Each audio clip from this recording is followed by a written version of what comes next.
실제로 주주들 입장에서 좀 더 메리트가 있지 않을까. 그게 또 외국인 수급에도 드러나고 있다라고 생각이 듭니다. 매출은 올해 드디어 10조 원대의 매출을 기록할 걸로 예상이 되고 있고요. 상장 이래로 역사적인 최초 매출 10조 원 돌파가 기대되고 있는 시점입니다. 이익이나 순이익이 훨씬 더 폭발적으로 늘어난다고 보시면 될 것 같아요.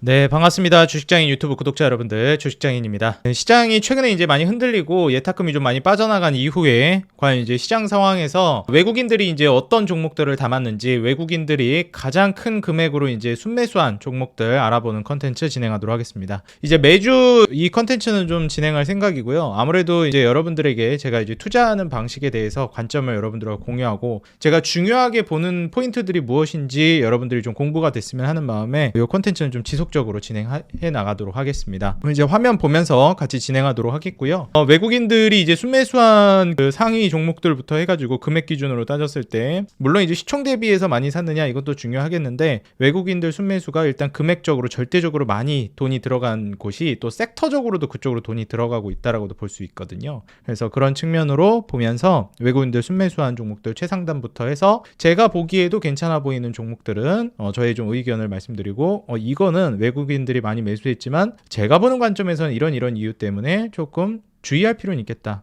이런 저의 의견들을 말씀드리도록 하겠습니다. 그리고 제가 이제 이 교집합을 상당히 좀 중요하게 본다 말씀드렸잖아요. 제가 이제 사용하고 있는 검색식이라든지 기술적으로 제가 제 기준에 부합하는 종목들이 포착되게끔 만든 게 있습니다. 그래서 그 검색식에 포착됐고, 외국인 순매수 상위에도 포착되고, 그리고 외국인 기관 동반 매수세 상위에 이제 올라간 종목들도 만약 교집합이 있다, 그런 종목들은 좀 더 눈여겨보는 편입니다. 그리고 재무적으로 매출이나 영업이익, 순이익이 늘어나고 있으면서 마진율 자체도 이제 같이 증가하고 있다면 그런 종목들은 좀 점수를 많이 주는 편이에요. 그래서 차트나 재무, 주도 업종인지, 그리고 수급, 외국인 수급을 좀 더 중요하게 봅니다. 근데 기관 수급까지 같이 많이 들어오면 더 좋게 보죠. 그리고 이제 제 기술적으로 제가 만든 검색식에 포착이 되는지, 여기에 이제 해당하는 종목들을 좀 보고 있는데, 거기 좀 교집합이 있는 종목들은 또 말씀을 드리겠습니다. 자, 이제 화면 보면서 말씀을 드리겠는데요. 그 기술적으로 부합하는 건 우리가 어떻게 알 수 있느냐, 그 검색식은 뭐 어떻게 해야 되느냐, 제가 지금 영상 보고 계시는 하단에 설명 더보기란이나 고정 댓글 보시게 되면은 텔레그램방 링크를 남겨놨습니다. 그냥 무료고요. 오셔가지고 그냥 제가 시황 정리도 다 해서 올려드리니까 오셔서 좀 참고하시면서 자료를 보시면 되겠고요. 검색식도 여기다가 올려놨으니까 보시고 잘 설치하시면 되겠습니다. 이거 검색식을 따로 해가지고 영상을 만들어도 뒤로 밀리다 보면 그 검색식 영상 어디 있어요 하기가 계속 제가 또 이제 올려드려야 돼가지고, 텔레그램 방에다가 검색식이랑 그 다음에 또 시황도 거기서 올려드리고 있으니까 입장하셔서 정보도 받아가시고 검색식도 거기서 그냥 받아가시면 되겠습니다. 자, 그러면 본격적으로 시작하기에 앞서서 지금 현재 여러분들 사랑에 힘입어서 저의 유튜브 구독자 여러분들이 많이 늘어나고 있습니다. 사실 요즘 시장이 많이 좋지도 않고 제약바이오도 많이 떨어져가지고 힘들어하시는 분들도 있고, 시장 자체가 워낙에 흔들리고 있기 때문에 어려워하시는 분들도 있는 것 같아요. 그래서 지금 현재 아직 구독 안 눌러주신 분들은 제가 계속해서 여러분들과 같이 동행하면서 도움 드리도록 할 테니까요. 구독이랑 알람 버튼 눌러주시고, 좋아요, 그리고 아직 댓글 여러분들 짧게나마 달아주시는 게 너무 큰 힘이 되더라고요. 한 번씩 달아주시면 진심으로 감사하겠습니다. 여러분들께 정보 조사해가지고 제공해드리는데 너무 큰 힘이 되고 있습니다. 자, 그러면은 같이 시작해 보도록 하겠습니다. 일단 외국인 순매수는 금액 기준으로 따졌고, 최근 5일, 그러니까 월화수목금 이번 주에 외국인이 가장 금액적인 측면에서 많이 매수한 종목은 무엇이냐, 이걸 토대로 1등부터 이제 살펴보겠습니다. 자, 가장 최상단에는 이번에도 역시 또 네이버가 위치해 있습니다. 제가 지난주에도 네이버를 언급해 드렸는데요. 네이버가 이번에 AI 관련된 수익화 모델이 본격화될 걸로 기대가 되면서, 사실 우리가 AI 관련된 기업들이 워낙에 이 수익화 모델을 어떻게 가져갈 것인지에 대해서도 많이 의문점이 있기도 했고 골머리를 썩고 있는 부분이긴 하거든요. 미래에 혁신을 가져올 만한 거는 알겠는데, 그래서 지금 당장 이걸 어떻게 돈으로 연결시킬 거냐, 이게 굉장히 중요한 문제잖아요, 기업들 측면에서는. 그래서 이런 측면에서 좀 강점을 두드러지게 보여줄 수 있을 만한 게 플랫폼 기반의 기업인 네이버나 카카오인데, 카카오는 여러분들도 아시다시피 분할 상장이라든지 이런 이슈들 때문에 주주들이 사실 선입견을 좀 가지고 있는 게 사실입니다.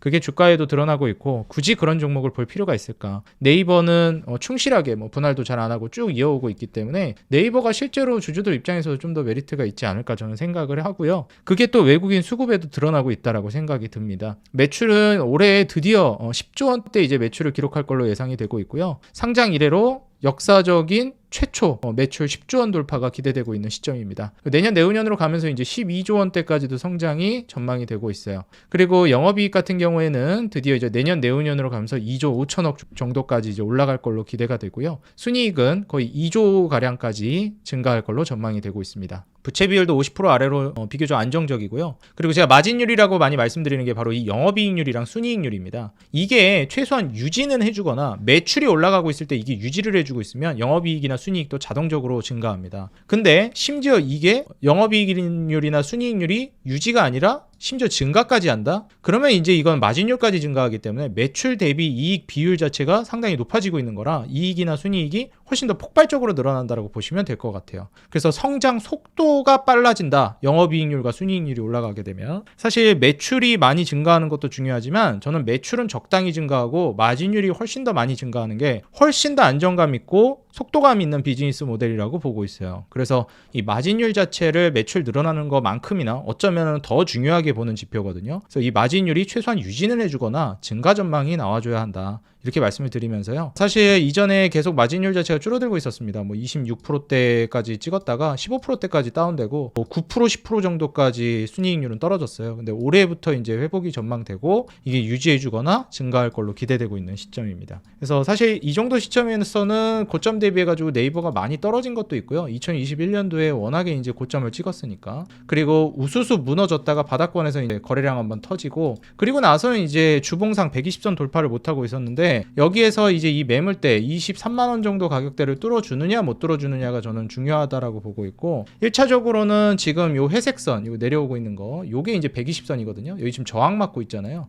그래서 타점상으로는 네이버는 아직 들어갈 만한 자리는 아니라고 보고 있어요. 23만 원 아래에서 선침해한다라고 하면은 눈여겨볼 만한데 기술적으로 주봉상 120선 저항 맞는 자리라 여기 뚫는 거를 확인하고 들어가는 게 어떨까 저는 개인적으로 좀 그렇게 보고 있거든요. 근데 기업 측면에서 지금도 자리는 나쁘지 않다라고 보고 있어요. 다만 주봉이나 월봉상 여기 저항대가 있다라는 거 이거는 타점이 지금 좀 저항 맞는 타점이라서 바로 갈 수도 있겠지만 좀 저항 맞았다 갈 수도 있거든요. 그래서 기왕이면은 좀 뚫을 때 보는 게 어떨까 아니면 지금 조금 소액으로 조금씩 하다가 뚫을 때 본격적으로 들어가는 게 어떨까 좀 그렇게 저는 보여집니다. 그래서 지난주에도 그렇고 이번 주에도 네이버가 거의 외인들 순매수 최상단에 위치해 있기 때문에 꼭 우리 투자자 여러분들이 주목해 보시기 바라겠습니다. 지금 환율이 1,400원을 왔다 갔다 하는 정말 고환율이고 달러 인덱스가 계속해서 올라가고 있는 어찌 보면 한국에서 투자자들이 도망가고 있다라고 표현을 해도 될까요? 한국에서 투자자들이 계속해서 나가고 있는 시점인데 오히려 그 와중에도 외국인들이 사고 있는 종목이라면은 우리가 좀 주목해봐야 되겠다 말씀을 드리고 싶습니다. 그 다음은 포스코홀딩스인데요. 포스코홀딩스는 저의 이제 기준에 부합하진 않습니다. 사실 이제 왜 부합하지 않는지를 말씀드리자면요. 일단 포스코홀딩스 같은 경우에는 여러분들도 아시겠지만 뭐 2차 전지라든지 배터리든지 뭐 캐즘 관련된 이슈들 많이 이제 있었죠. 그래서 엄청난 이제 상승세를 보여주고 나서 주가가 한 차례 이제 무너졌습니다. 이렇게 이제 성장주가 한번 그 탄력을 잃고 무너지게 되면은 그 다음에는 이제 가치주 관점으로 넘어가야 되는데 포스코홀딩스는 그래도 가치주 관점에서는 나쁘진 않다라고 봐요. 근데 지금 아직 추세가 여전히 하방 추세이고 추세를 돌리지 못한 상황이기 때문에 이런 종목은 기술적으로 우리가 지금 눈여겨볼 만한 상황은 저는 아니라고 보여집니다. 그래서 적어도 한 3, 4년 정도 더 이제 회복 전망이 더 늘어나고 마진율이 많이 나올 때 12%, 8%대가 나왔거든요. 내후년에 늘어봤자 5%, 3%대예요. 그래서 최소한 10% 근사치까지 영업이익률이나 순이익률이 올라갈 걸로 기대되는 시점이 아니면은 아마 좀 당분간은 어렵지 않을까 저는 생각을 해서 외인들 매수세가 좀 강력하긴 하지만 포스코홀딩스는 저는 좀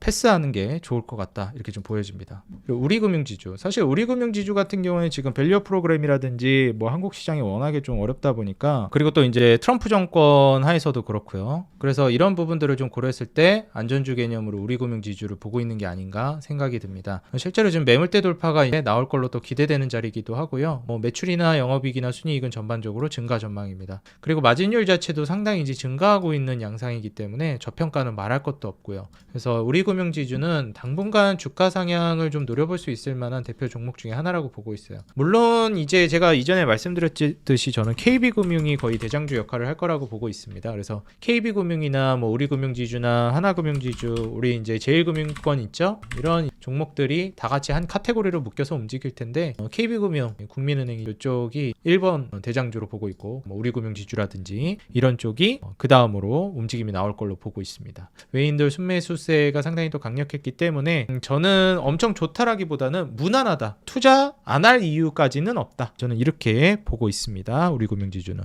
그리고 이제 LG에너지솔루션 같은 경우에는요. 사실 배터리나 2차전지 쪽에서 그나마 볼만하다라고 생각합니다. 우리가 이제 2차전지나 배터리 그리고 친환경 이런 모멘텀이 트럼프 정권 들어서면서 거의 다 이제 타격을 받을 걸로 예상이 되고 있죠. IRA 법안도 이제 폐지가 될 걸로 예상되고 있고요. 미국 친환경차 업체들에서 반기를 들고 나오기 있기는 하지만 사실 테슬라 말고는 살아남기 어렵다라고 보고 있습니다. 테슬라는 왜 살아남았냐? 다들 아시겠죠? 트럼프의 선택을 받았고 다른 사람들이 다른 기업들이 민주당을 지지하고 거기 이제 후원금을 넣었을 때 테슬라는 트럼프에다 몰빵했거든요. 그러니까 당연히 수혜를 받을 수밖에 없다라고 보고 있고 지금 정부 요직에도 트럼프를 안 치면서 정부가 적극적으로 밀어주면서 사업 확장 그리고 업황을 살리도록 어떻게 보면은 향후 미국의 이제 경제 혁신 이런 부분들을 일론 머스크에게 저는 트럼프가 일임했다라고 보고 있습니다. 그래서 자율주행이라든지 이런 부분들에 있어서 수혜를 받을 걸로 예상되고 있고요. 우주항공 모델이라든지 이런 쪽에서도 두각을 드러낼 걸로 예상이 됩니다. LG엔솔 같은 경우에는 올해까지 작년에 나쁘지 않았는데 올해 좀 꺾이는 모습을 보여줬어요. 그리고 내년 내후년부터 다시 또 성장 전망이 기대되고 있는데 2027년까지는 계속 성장할 걸로 예상됩니다. 27년도 이제 추정치를 보시게 되면은 2027년도에는 이제 매출에 50조를 돌파할 걸로 예상이 되고 있고 영업이익은 거의 8조 가까이 나올 걸로 기대되거든요. 이렇게 따지면은 순이익은 거의 7조나 6조 후반대 정도까지는 기대해 볼 수 있지 않을까 예상이 되거든요. 이런 측면을 좀 고려해 봤을 때 그러면은 이제 에너지솔루션 성장세는 이제 나올 것 같은데 저평가까지는 아니란 말이죠. 근데 만약에 한 7조 근처까지 가게 된다 그러면은 PER 한 15배 정도 수준까지도 우리가 조만간 내다볼 수 있을 거라고 예상되고 있고 다른 2차 전지나 배터리들과 다른 점은 뭐냐면 제가 앞서서 말씀드렸던 트럼프 머스크 동맹에 있어서 일론 머스크의 수혜를 받을 만한 종목이라는 겁니다. LG엔솔 같은 경우에는 테슬라라든지 그 다음에 스페이스X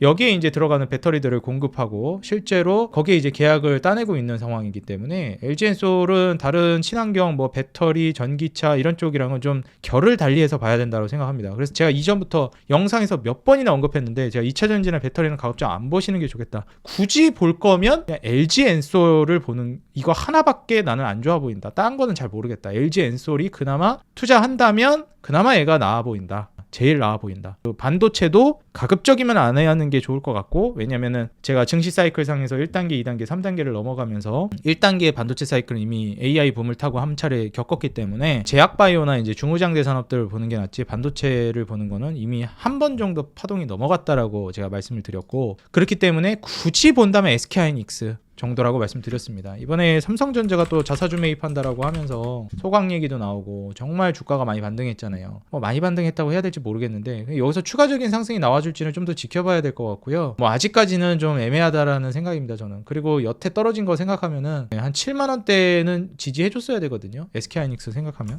SK하이닉스는 엔캐리 트레이드 나왔을 때 가격대가 대략 15만 원이란 말이에요. 여기는 지켜줬어요. 오히려 거기보다 높은 가격에 위치해 있죠. 근데 지금 삼성전자 같은 경우에는 그걸 훌쩍 깨서 지금 이렇게 무너져 있는데 이 바닥에서 이 찔끔 올라온 게 과연 이게 올라왔다라고 할 수 있을까 좀 저는 그런 생각이 들고요. 그래서 굳이 본다면 SK하이닉스 반도체는 이미 좀 철이 지나가긴 했는데 배터리도 이미 다 지나갔어요. 다음 파동이 오려면 또 굉장히 오랜 시간이 걸릴 수 있는데 근데 그럼에도 불구하고 굳이 본다면 LG엔솔 정도 보는 게 좋을 것 같다 말씀을 드리고 싶습니다. 하나만 꼽아야 된다고 보면 물이 딱 싹 밀려 들어왔다가 물이 빠져나가고 나면 그제서야 이제 발가벗은 사람이 누군지 알 수 있다 이런 얘기가 있잖아요. 사실 이렇게 한번 수급이 확 쓸려 내려가게 되면은 대장주가 누군지 결국 증명이 됩니다. 덜 떨어진 종목이 대장주예요. 나중에 그 섹터로 돈이 다시 들어오잖아요. 그 대장주가 제일 많이 올라갈 가능성이 높고 제일 안정감 있게 올라갈 가능성이 높습니다. 그게 저는 배터리나 2차전지에서는 LG엔솔이라고 보고 있고 반도체에서는 SK하이닉스라고 보고 있어요.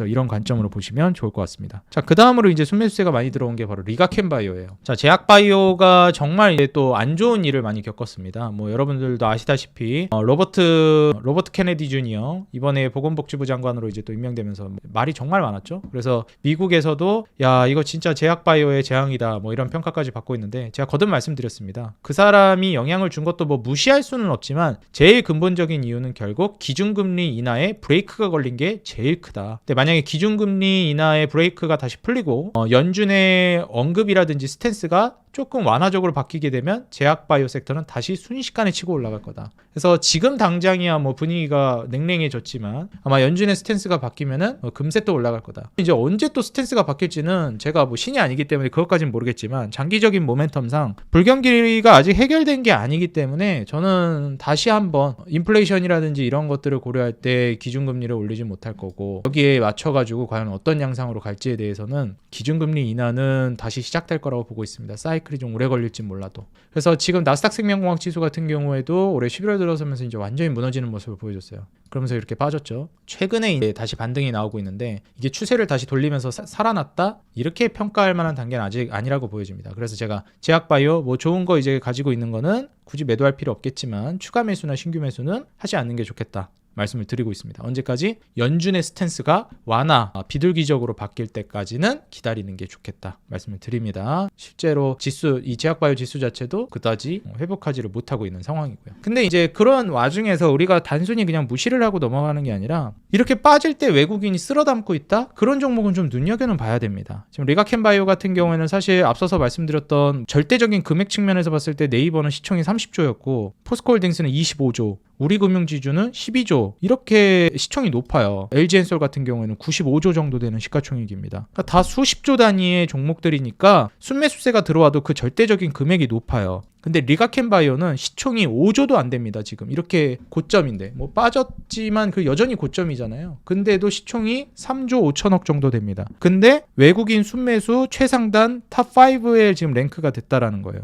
이게 이제 의미하는 게 뭐냐면 금액적인 측면으로 봤을 때 탑5에 랭크가 됐는데 그 위에 1등부터 4등은 수십조의 시가총액의 종목들이라는 겁니다. 다시 말해서 여러분들 100조짜리 기업에 3조 순매수 들어온 거랑 10조짜리 기업에 3조 순매수 들어온 거랑 뭐가 더 파급력이 셀까요? 그렇죠. 10조짜리 기업에 3조 투자금이 들어온 게 더 파급력이 센 겁니다. 그러니까 사실 네이버나 포스코홀딩스 이런 기업들, 우리금융지주, LG엔솔은 1등부터 4등은 사실 수십조 단위의 기업들이기 때문에 몇 조 이렇게 막 들어와도 티가 잘 안 나고 그 금액이 많이 들어왔다라고 하기도 좀 애매한 거예요. 사실 네이버가 지금 압도적으로 제일 많긴 하거든요. 절대적인 금액으로 따졌을 때. 근데 이제 5등인 리가켄바이오는 시총이 갑자기 확 다운됩니다. 3조 5천억짜리예요. 근데 이제 고점 대비해서 제약바이오 빠지면서 이렇게 무너졌을 때 그럼 외국인이 제약바이오가 또 무조건 좋다라는 것도 아닙니다. 외국인이 어떤 제약바이오를 더 눈여겨보느냐, 리가켄바이오를 좀 눈여겨보고 있다라고 예상됩니다. 리가켄은 지금 사라는 건 아니지만 적어도 우리가 뭐는 할 필요가 있겠다는 거예요. 눈여겨볼 필요성은 있겠다라는 겁니다. 제가 계속 말씀드렸듯이 제약바이오 지금 지표 종목으로 볼 수 있을 만한 게 삼성바이오로직스라든지 셀트리온이라든지 한미약품 이런 종목들이 될 수 있겠고, 이번 섹터의 대장주라고 볼 수 있을 만한 게 알테오젠이나 리가캠, 그 다음에 유한양행 뭐 이런 종목들이라고 말씀드렸습니다. 근데 이제 제약바이오 트렌드 자체가 플랫폼 기업들이 부각이 되면서 그런 기업들이 이제 ADC라든지 플랫폼 기업들이 부각되고 있거든요. 근데 그런 관점에서 봤을 때 플랫폼 기업들이 부각이 되고 있는 이유는 확장성이 뛰어나고 정말 매출 캐파를 굉장히 문어발식으로 늘려가면서 폭발적인 성장을 구가할 수 있다라는 거예요. 하나의 이 모멘텀을 가지고 수많은 확장성을 가지고 있다라는 게 플랫폼 기업의 장점입니다. 실제로 알테오젠 같은 경우에도 뭐 영업이익 1조 원을 앞두고 있다라고 얘기하면서 굉장히 고평가를 받고 있고 성장성도 많이 프리미엄을 부여해주고 있는데 그게 과연 거기서 끝나지 않을 거라는 기대감을 시장에 팽배한 거예요. 왜? 그걸 과연 키트루다 SC 거기 하나에만 쓰겠냐는 겁니다. 그래서 실제로 이번에 신약에도 거기 이제 쓰겠다라고 얘기가 나왔고 다른 약들에도 아마 다 쓰이기 시작할 겁니다. 피하조사 제형이 더 이제 좋기 때문에 편리하기도 하고요. 그래서 그런 확장성이 우리가 이제 모멘텀이나 프리미엄을 부여해주는 요소들이 되는 거고요. 그런 관점에서 봤을 때 우리가 플랫폼 3대장으로 얘기하는 기업들이 알테오젠, 리가캠, 뭐 ABL 바이오, 더 나아가면 뭐 에이프릴 바이오 이런 종목들 플랫폼 기업들로 우리가 주목받고 있는 종목들이죠. 한국 시장에서.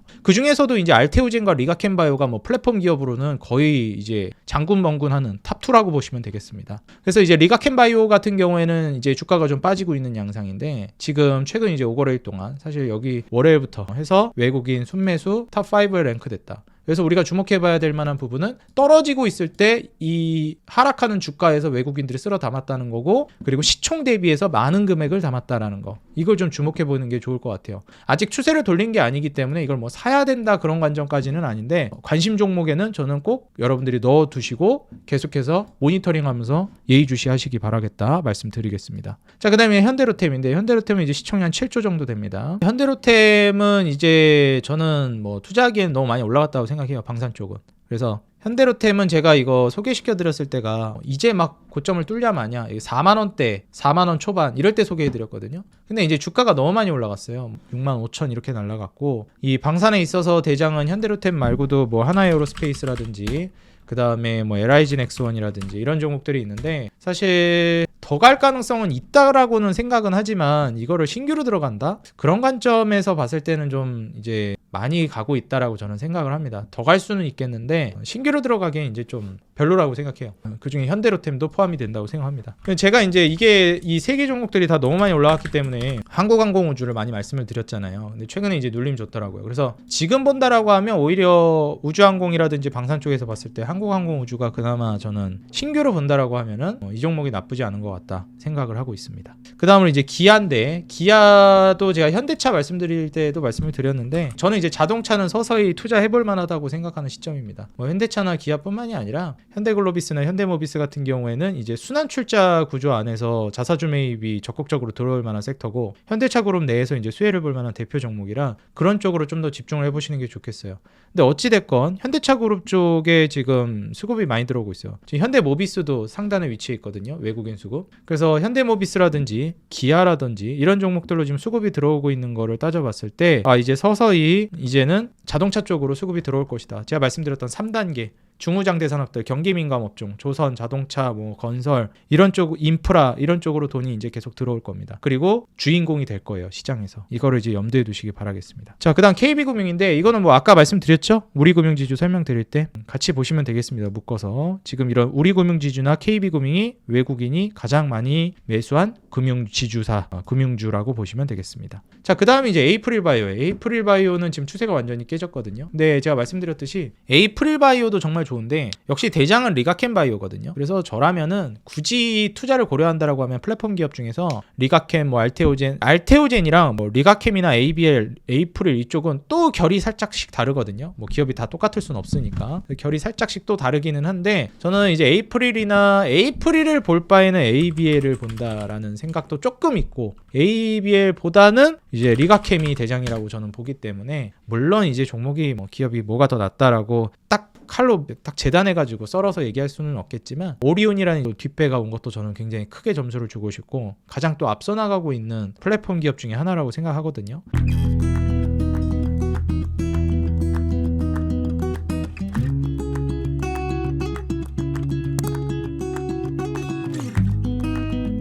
그래서 리가캠을 에이프릴보다는 조금 더 높은 점수를 주고 있기는 합니다. 근데 에이프릴바이오가 이번 주에는 좀 많이 들어왔다. 외인들 순매수세가 좀 많이 들어온 거 요인 중에 하나가, 리가캠이 뭐 금액적인 측면에서는 더 많이 들어왔는데 에이프릴바이오는 시총이 3,500억밖에 안 되거든요. 근데 시총이 5천억도 안 되는 기업에 이 정도면은 꽤 많이 들어온 거예요. 그래가지고 시총 대비해서 외인 수급이 꽤 많이 들어왔다, 이렇게 좀 평가해 볼 수 있을 것 같고요. 뭐 성장성이라든지 이런 측면을 고려해 봤을 때 에이프릴바이오가 정말 또 나름 저평가되어 있다라고 평가할 수 있는 종목이거든요. 뭐 리가켄 바이오 같은 경우에는 아무래도 프리미엄이 많이 부여가 된 상황이고요. ABL 바이오 같은 경우에도 나름 이제 프리미엄이 어느 정도 좀 부여되고 있는 상황입니다. 근데 이제 에이프릴 같은 경우에는 너무 좀 많이 빠졌다고 해야 될까요? 그리고 상장한 지 그렇게 얼마 안 된 종목이어가지고 외인들이 보기에도 이 정도면 이게 에이프릴 바이오가 이 정도까지 빠질 정도인가 생각하면서 좀 수급이 들어오고 있는 것 같기는 해요. 그래서 이런 측면을 좀 고려해 보시면 좋을 것 같습니다. 자, 그 다음 이제 HD 한국조선해양인데요. 뭐 조선주는 말씀드렸죠. 이제 즐기시면 됩니다. 사실 제약바이오 쪽은 정말 좀 어려운 상황이라고 볼 수 있겠는데, 이제 조선 쪽은 계속 좋을 것 같고, 트럼프 정권 하에서도 저는 멈추지 않을 거라고 봅니다. 제가 말씀드렸죠. 2019년부터 10년은 올라갈 섹터다. 이제 2024년에서 5년을 넘어가는데 향후 5, 6년 정도는 조선 사이클이 더 갈 거라고 보고 있습니다. 그래서 지금 한국조선해양이 제가 대장주라고 말씀을 드렸고, 매출, 영업이익, 순이익 모두 증가 전망이고, 작년부터 이제 흑자 전환에 성공했습니다. 수주랑 지금 마진율 자체도 계속 늘어나고 있는 상황이고요. 드디어 이제 이렇게 중후장대 산업이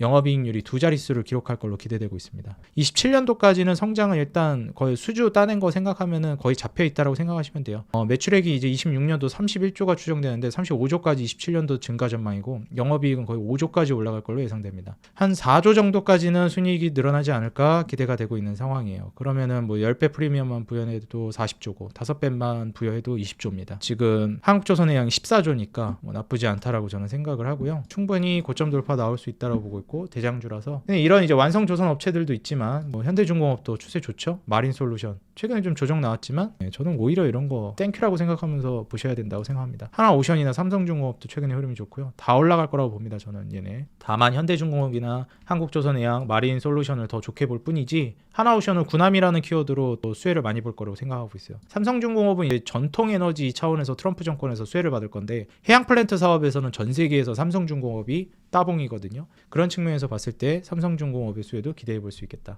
요즘에 이제 조선주가 올라가는 게 이런 완성 조선 업체들이 한번 올라갔다가 영원히 올라가지 못하고 보통 올라갔다 쉬었다가 다시 올라갔다가 쉬었다 이런 식으로 계단식으로 올라가거든요. 근데 이제 올라갔다 쉴 때 무너지지 않아야 돼요. 그래야 그 섹터가 또 올라갈 거라는 모멘텀을 기대할 수 있는 거거든요. 한국조선해양 어떻죠? 안 무너지죠. 안 무너져요. 이게 또 올라가요. 얘는 이제 이렇게 쉴 때 그러면 얘가 안 올라가고 이렇게 옆으로 기고 있을 때 누가 가냐? 그 밑에 기자재 업체나 부품 업체들이 가는 겁니다. 자동차도 똑같아요. 나중에 현대차, 기아 보세요. 걔네 올라가다가 쉬잖아요. 그럼 밑에 이제 부품 업체들 뭐 1차 밴더, 2차 밴더 이런 종목들 올라가기 시작합니다. 그래서 이제 하나 엔진이나 뭐 오리엔탈 전공이나 잘 가져 하나 엔진, 엔진이 기자재에서는 첫 번째로 봐야 되는 거다. 그래서 하나 엔진이랑 현대중공업이랑 뭐 마린솔루션 이런 거 보셔야 된다 말씀드렸죠. 그다음에 이제 오리엔탈 전공. 최근에 흐름 너무 좋죠. 데크하우스 관련해서 수혜 받고 있는 종목이고 마진율이 계속 올라가고 있습니다. 지금 오리엔탈 전공은 내년 내후년까지도 성장성까지도 다 확보를 해놓은 상황이에요. 좀 이미 고점 뚫었고 좀 더 갈 것 같아요. 오리엔탈 전공은.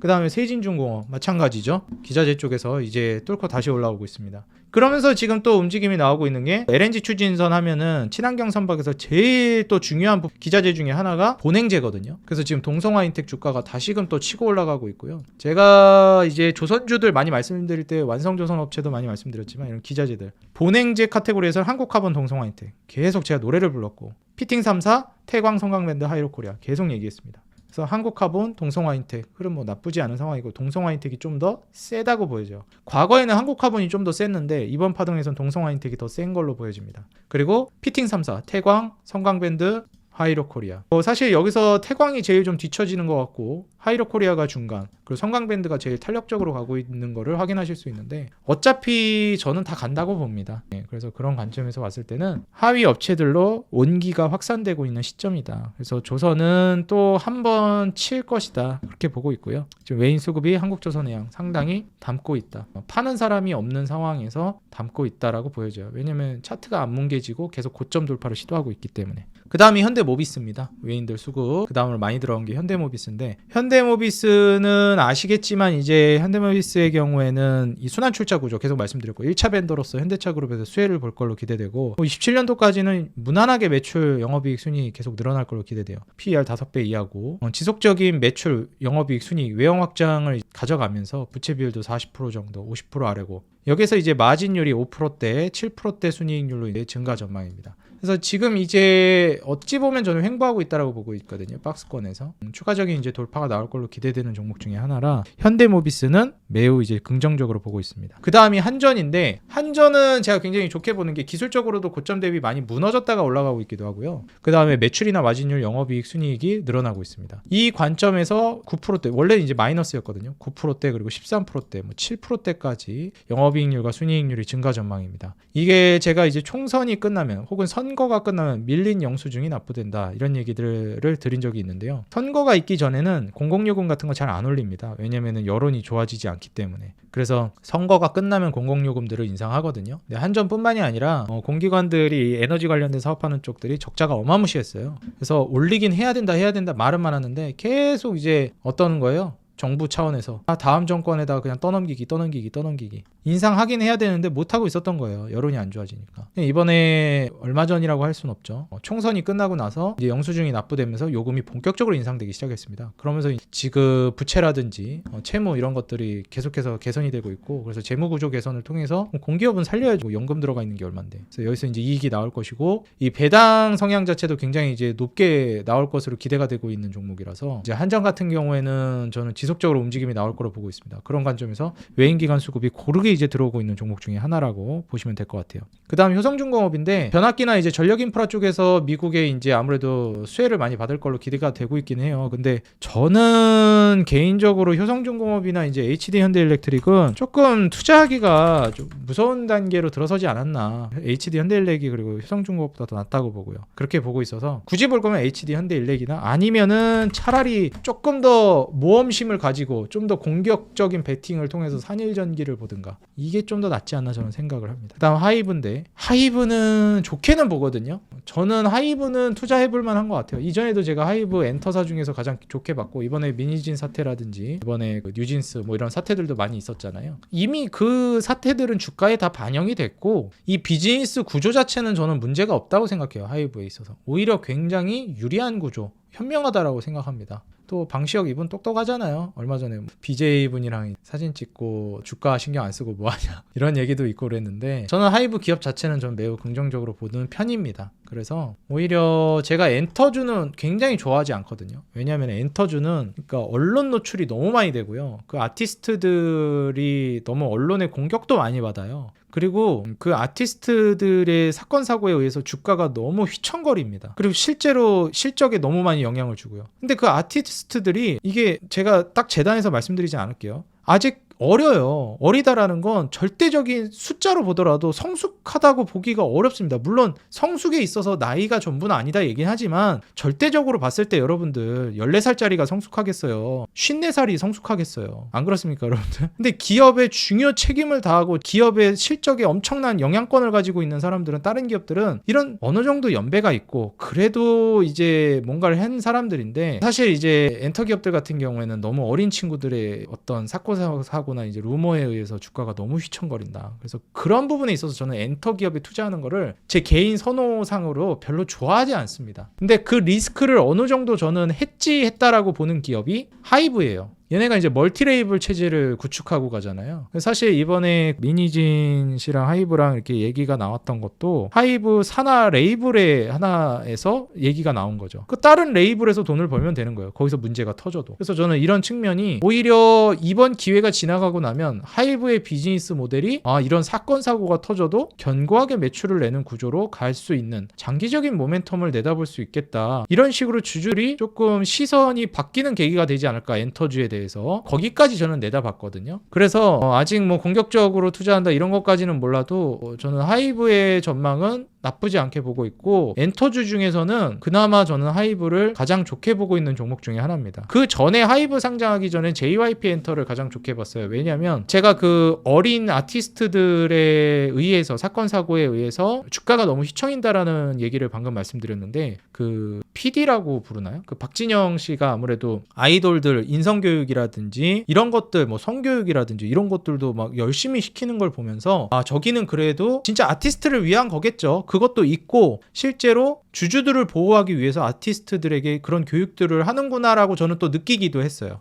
왜냐면 그 아티스트들 문제 터지면 결국 손해보는 건 주주들이고 회사잖아요. 그러니까 그런 관리가 들어가고 있다. 저런 관리가 되는 기업이구나. 물론 앨범 많이 판매하고 정말 잘 나가고 이런 것도 중요하지만 그런 부분들이 저는 이 악재 리스크, 돌발 악재를 터트리는 그런 요소를 어느 정도는 방지한다고 생각해서 그나마 JYP 엔터를 괜찮게 봤었어요. SM이나 물론 YG도 알아서 잘 했겠지만 그런 측면을 보고 저는 좋게 보긴 했었습니다. 근데 하이브는 뭐 인성교육이나 뭐 아니면은 성교육이나 뭐 그런 자체적인 아티스트 교육도 물론 중요하겠지만 애초에 그냥 하나가 사고가 터져도 다른 데서 이제 해칭이 될 수 있게끔 여러 개의 멀티레이블 체제를 구축하는 게 저는 오히려 이제 투자자의 입장에서 봤을 때 훨씬 더 안정적이라고 저는 개인적으로 느꼈습니다. 그래서 저는 원래는 JYP 엔터를 엔터주 중에서는 엔터주 자체를 별로 안 좋아하는데 JYP 엔터를 제일 좋아했고 하이브가 상장하고 멀티레이블 체제를 구축한 이후로는 저는 하이브를 더 좋게 보고 있습니다. 개인적으로. 그래서 그런 측면으로 한번 저의 개인 의견을 말씀드렸고요. 근데 그럼에도 불구하고 엔터주라는 업황에 대해서는 업종에 대해서는 물론 파급력이 높고 메리트 있지만 왜냐면 또 K-팝이 워낙에 전 세계적이잖아요. 근데 투자에 있어서는 조금 변동성이 있고 돌발 악재에 취약하다. 그런 걸 좀 해칭한 게 하이브다. 그래서 금액을 과감하게 많이 들어갈 만한 업종은 아니라고 생각해요. 엔터는 적당한 금액으로 무리하지 않는 선에서 들어가가지고 그런 이제 폭발력을 노려보는 게 어떨까 좀 그렇게 생각합니다. 그다음 DB하이텍인데 이건 추세가 깨져서 이거는 패스하겠습니다. LG우플 최근에 이제 제가 통신사는 KT 대장이라고 많이 말씀드렸죠. KT가 대장입니다. 여전히. 최근 상승세는 LG우플이 더 높을지 모르겠지만 좀 더 긴 사이클로 봤을 때 KT는 쭉 우상향을 했고요. LG우플은 어떻게 된 거예요? 최근에 많이 올라가긴 했지만 작살나다 올라간 겁니다. 그러니까 이게 누가 더 잘 가고 있냐? KT가 잘 가고 있고 KT가 대장주죠. 그 다음이 SK텔레콤이고. 그래서 통신사는 LG우플이 외인 수급이 많이 들어오긴 했는데 이건 뭐 좀 저가 매수세가 들어온 것도 있고 또 밸류어 플랜을 발표한 게 좀 컸죠. 이번에 주주환원율을 거의 뭐 60%까지 제시를 해가지고 파격적인 행보다 이런 얘기까지 나왔습니다. 물론 최대니까 60%보다는 안 갈 가능성이 높겠죠. 근데 어쨌든 그 정도면은 못해도 40-50%까지는 내다볼 수 있는 거잖아요. 와, 장난 아닌데? 이런 생각이 들 수밖에 없죠. 그래서 최근에 가장 조금 파급력이 있다라고 보여지고 있고요. 하지만 대장은 KT라고 보고 있습니다. 부대장은 SK텔레콤이고 최근 이제 외인 수급은 LG우플이 가장 강력하게 들어오고 있다. 그런 관점에서 어떻게 내다보고 있냐면 그래도 KT를 더 좋게 봅니다. 그 다음 이제 ABL바이오입니다. 앞서서 말씀드렸던 리가켄바이오랑 비슷한데요. 리가켄바이오도 주가가 무너지고 있을 때 담았잖아요. 마찬가지예요. 지금 ABL바이오도 최근 5거래일 동안 이제 주가가 무너지고 있을 때 외인들이 순매수세가 강력하게 들어왔습니다. 특히 어제 급락 떨어졌을 때 외인 수급 제일 많이 들어왔습니다. 그래가지고 지난주까지 따져도 그렇고 이제 ABL바이오 플랫폼 기업으로서 이제 좀 결을 비슷하게 가져가는 리가캠이나 에이프릴 이쪽에서는 리가캠이랑 ABL바이오가 지금 아까 에이프릴도 그렇고 이 세 개 기업을 플랫폼 기업들이죠. 다 상당히 외인들이 쓸어담고 있어요. 한국에서. 그래서 증시가 무너질 때 ABL바이오, 리가캠바이오, 에이프릴바이오 이 플랫폼 기업들을 왜 이렇게 외국인들이 쓸어갈까? 제약바이오 중에서도 이거는 우리가 좀 생각을 해볼 포인트라고 생각합니다. 저는 뭐 플랫폼 기업은 성장성이나 전망이 워낙에 무궁무진하다라고 보고 있기 때문에 좀 주의해서 관심 있게 보시면 좋을 것 같습니다. 근데 아직 좀 추세 돌릴 때까지는 눈여겨보는 게 좋을 것 같아요. 그 다음은 하나시스템인데 이것도 제가 이제 방산주로 눈여겨볼 만한 종목이라고 말씀드렸죠. 2만원 돌파가 중요하다 말씀드렸는데 2만원 아래에서 샀어야죠. 이거는 이미 늦었습니다. 이건 매수하기에는. 패스하겠습니다. 외인 순매수세가 많이 들어오긴 했는데 이거는 이제는 그냥 갖고 있는 사람은 보유하고 있는 사람은 욕심 좀 내도 될 것 같아요. 저는 아직은. 근데 어느 정도 익절하면서 욕심내고 잔량 좀 남겨가지고 21선도 아직 이탈 안 했으니까 잔량으로 추가 급등 보는 게 좋겠고요. 그냥 꽉 쥐고 가지 말고. 신규 진입은 뭐 이미 이제 슈팅 나온 때부터 늦었다고 생각합니다. 하나시스템은. 포스코 퓨처 이하 동문입니다. 포스코 홀딩스처럼. LG 엔솔만 저는 좋게 봅니다. 개인적으로. 현대 미포 고점 뚫었죠. 외인 수급. 조선주에 계속 수급이 끊이지 않고 들어오고 있다라는 거 알 수 있습니다. 한국가스공사. 대한고려 프로젝트라든지 그 다음에 한국가스공사 자체가 이제 에너지 관련된 기업들 많이 올라갈 걸로 보고 있어요. 전통 에너지 관련된 그리고 공공요금 인상 여기에 관련된 종목들 지역난방공사도 그런 관점에서 제가 좋다고 말씀드렸죠. 그 다음 이제 파마리서치입니다. 좀 꺾이긴 했는데 성장성 뭐 여전하다 보니까 저는 파마리서치 여전히 좀 나쁘지 않게 보고 있습니다. 그래서 파마리서치 역시도 조정 나오니까 다시 또 외인들이 수급이 들어오고 있다. ST팜 역시 마찬가지. 근데 ST팜도 말씀을 드렸죠. 물론 좋고 괜찮은 기업인데 저는 ST팜은 삼성바이오로직스를 좀 더 높게 친다. 삼바랑 ST팜을 어떻게 같은 선상에 놓고 보냐 이러시는 분들도 있는데 원래 주식시장에 조금 그 상식선이 아닌 경우가 있어요. 뭐냐면 한번 시장에서 그 테마로 엮어버리면은 거의 그 결을 같이 하는 경우가 많습니다. 그래서 시장이 이거를 같은 카테고리로 묶어서 해석하고 있다라는 거를 이해해야 돼요. 세상에 같은 기업이 어디 있겠어요. 비즈니스 모델이 조금씩 다 다르지. 근데 CDMO라는 생물보안법 카테고리로 삼바랑 ST팜을 같이 묶어버렸다고요. 그게 이제 중요한 거예요. 그러니까 이제 너무 상식선에서만 생각하시면 안 됩니다. 그래서 이제 삼바를 저는 보는 게 낫다고 봅니다. 지금 시장은 ST팜, 삼성바이오로직스, 그 다음에 제가 예전에 말씀드렸던 바이넥스, 마이크로디지털 다 같은 카테고리 생물보안법 CDMO로 다 묶었어요. 근데 자세히 파고 들어가면 또 다 다릅니다. 근데 카테고리로 묶었다는 거. 이 네 개 중에서는 삼성바이오로직스가 제일 저는 이제 괜찮다고 본다. 무난하고. 그래서 삼바를 좀 보시는 게 좋겠다고 말씀드리고 심지어 얘는 미국에서 바이오시밀러 수혜도 많이 기대가 되는 상황인데 트럼프 정권 하에서 약가 인하를 경쟁을 통해서 유도하겠다라고 얘기했잖아요. 바이오시밀러 산업을 육성하겠다. 그 대안으로 얘기했기 때문에 삼성바이오로직스 자회사 바이오에피스가 이제 바이오시밀러 사업을 진행하고 있다 보니까 또 거기 수혜도 받을 수 있습니다. 그래서 셀트리온도 최근에 주가가 나쁘지 않았잖아요. 계속 빠지다가 좀 살짝씩 말아올리고 있습니다. 그래서 트럼프 정권 들어서면서 제약바이오 쪽에서는 그런 측면도 우리가 기대해 볼 수 있겠다. 생물보안법이나 그 다음에 바이오시밀러 둘 다 수혜해 볼 수 있는 게 또 삼바니까. 근데 최근에 외인들이 좀 많이 팔고 있어요. 그래서 저는 여전히 좋게 보지만 좀 기다리자. 보유하고 있는 건 굳이 팔 필요는 없을 것 같다. 제가 계속 말씀드리지만 중간 정도의 공격성, 현금 확보하면서 50% 정도의 현금 가지고 가라는 뜻입니다. 그 물어보시는 분이 있던데 중간 정도 공격성이 그렇게 해석하시면 될 것 같아요. 마이크로 디지털도 제가 영상 올렸는데 이거 조회수 좀 많이 나온 거더라고요. 이제는 신규 진입하기 늦었다. 그 다음에 이제 산일전기예요. 제가 말씀드렸던 거. 그리고 삼성중공업 이런 종목도 있습니다. 보로노이는 저는 투자 지금 할 때 아니라고 생각합니다. 개인적으로. 그래서 조선이라든지 그다음에 한올바이오파마도 지금 주가 무너지고 있는 와중에 외인들이 좀 담고 있어요. 그래서 지금 현재 상황에서는 한올바이오파마도 좀 주목해 볼 만하다. 이렇게 좀 말씀을 드리겠습니다. 그래서 지금 이제 좀 눈여겨볼 만한 거 정리해 보면 뭐가 이제 많이 움직이고 있냐. 개별주로서는 네이버 같은 이런 종목, 그 다음에 안전자산으로 이제 많이 얘기가 되고 있는 거, 외인들이 많이 담고 있는 게 개별주로는 네이버지만 안전자산으로 많이 얘기하는 우리금융지주라든지 그 다음에 KB금융이라든지 이런 것들 많이 들어가고, 또 안전자산에 해당되는 거 통신주들 LG유풀이라든지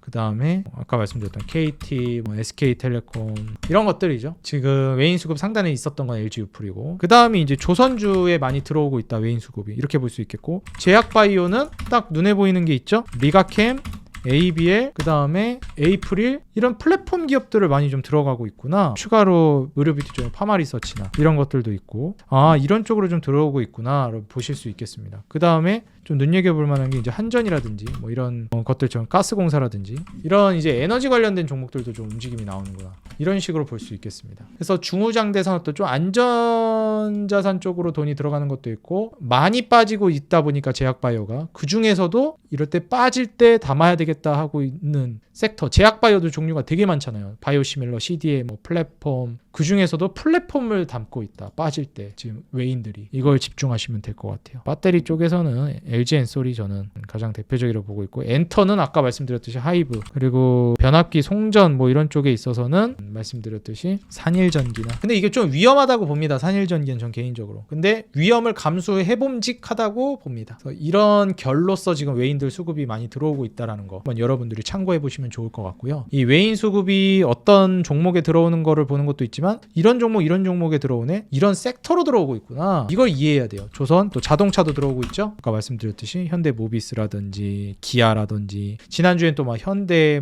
아니면 또 현대글로비스 이런 쪽이 많이 들어왔잖아요. 그래서 이런 것들을 보셔야 한다. 어떤 섹터에 들어오고, 그 섹터 안에서도 제약은 플랫폼으로 들어오고 있구나. 에너지 쪽, 개별주는 하이브 이런 거, 네이버 이런 거, 엔터주, 그 다음에 안전자산 이런 쪽으로 들어오고 있구나. 이걸 이제 우리가 파악하면서 나중에 시장이 회복되고 잘 움직일 때 우리가 돈을 절반 정도 남겨둔 현금을 어디에다가 이제 베팅할지, 이런 것들을 토대로 계속 시장이 돈이 어디로 흘러 들어가 있는지를 보면서 예의주시해야 되겠다 말씀을 드립니다. 오늘 이런 종목들 좀, 요 섹터랑 종목들 우리 구독자 여러분들이 주의 깊게 주목해서 좀 보시면 좋겠다 말씀드리고요. 오늘 영상 여러분들 도움이 됐다 하시는 분들은 좋아요와 응원 댓글, 그리고 구독과 알람 버튼 꼭 눌러주시면 감사하겠습니다. 큰 힘이 되고 있습니다. 응원 댓글은 짧게만 달아주셔도 돼요, 여러분들. 텔레그램방 이거 다 무료로 그냥 링크 타고 오시면 되니까 고정 댓글에 있는 링크 타고 가시거나 더보기 설명 보시고 하면 거기에 링크 있습니다. 거기 통해서 들어오시면 되겠어요. 오늘 영상 여기서 저는 마무리하도록 하겠고요. 매주 금요일이 될지 토요일이 일요일이 될지 모르겠는데, 하여튼 매주 주말 연휴에 여러분들 이 외인 수급을 여러분들과 같이 동향을 파악하면서 시장 흐름을 보는 시간을 갖도록 하겠습니다. 항상 우리 개인 투자자 여러분들의 수익 그 하나만을 위해 여러분들이 돈을 벌어야 제가 돈을 번다는 모토로 정진해 나가도록 하겠습니다. 지금까지 주식장인이었습니다. 감사합니다. 행복한 하루 되세요.